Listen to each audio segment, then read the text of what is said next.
एक दफ़ा आयात का मिजाज है एक, है ना। हम कहते हैं इमाम इस तरह से गुफ्तगू नहीं कर सकते। हमारे आपसे कभी बहस हो जाती है, लोग कहते हैं मौलाना इमाम इस तरह से थोड़ी गुफ्तगू करेंगे। इमाम का एक मिजाज है। क्या मतलब? एक सतह है।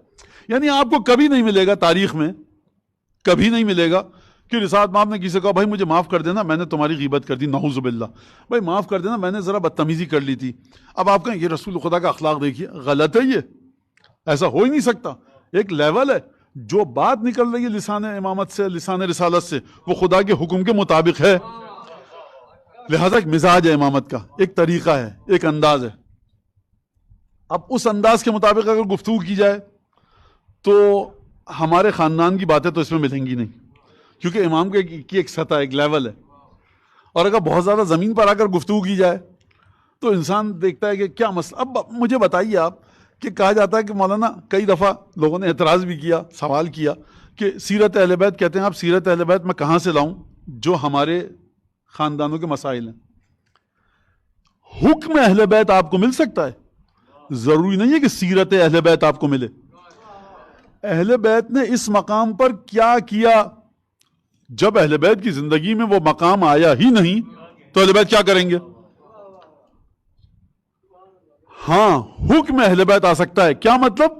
कि अहले बैत की जिंदगी में कभी वो मरहला आया ही ना हो, लेकिन अहले बैत ने हुक्म दिया हो कभी। अब मैं कहूं मौलाना अमीर मोमिनीन ने कैसे अपने बच्चों की तरबियत की। देखिए, दो तरह के बेटे थे अमीर मोमिनीन के, एक मासूम और दो गैर मासूम, दो मासूम और बकिया गैर मासूम।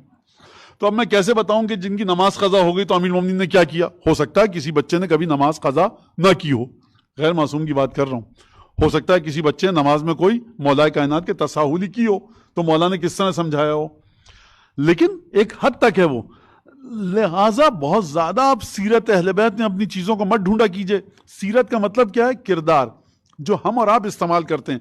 ये वाक़या हमारी जिंदगी में हुआ, अहले बैत इस वाक़े के बारे में क्या कहते हैं? भाई अहले बैत की जिंदगी में वाक़या हुआ ही नहीं, लिहाजा कैसे किया जाए? हुक्म अहले बैत आ सकता है। कुरान अगर ये कह रहा है कि नजिस मशरूब मत पियो, कुरान कह रहा है जुआ मत खेलो, कुरान कह रहा है नमाज कज़ा मत करो, कुरान कह रहा है महरम ना महरम का एक फासला है, कुरान कह रहा है सूद मत खाओ, कुरान कह रहा है ग़ीबत मत करो, तोहमत मत लगाओ, कुरान कह रहा है बच्चों का एहतराम करो, ख़वातीन का एहतराम करो। तो इसका मतलब है कि नाउज़ुबिल्लाह रसूल खुदा खाकम बदहन 100 दफ़ा नाउज़ुबिल्लाह कि रसूल खुदा ख़वातीन का एहतराम नहीं करते, खुदा हुक्म दे रहा है। खुदा हुक्म दे रहा है लोगों तक पहुंचाने के लिए। सीरत रसूल का एक अलग मरहला है, हुक्म रसूल खुदा जो बताते तो उसका एक अलग मरहला है। तो आप जाकर अहकामात में अपने आप को ढूंढिए कि अल्लाह के रसूल ने, हमारे मौला ने, इमाम ने हमारे लिए क्या नुस्खा लिख कर गए। इमाम सादिक क्या करते थे? अगर इमाम सादिक को खांसी होती थी, इमाम सादिक को जिंदगी में खांसी नहीं हुई, अब आप क्या करेंगे? तो इसको हमेशा मत ढूंढा कीजिए। देखिए, इमाम सादिक ने, मिसाल दे रहा हूं, अगर किसी को खांसी हो जाए तो इमाम ने क्या नुस्खा बताया है, हुक्म के मुताबिक चलिए।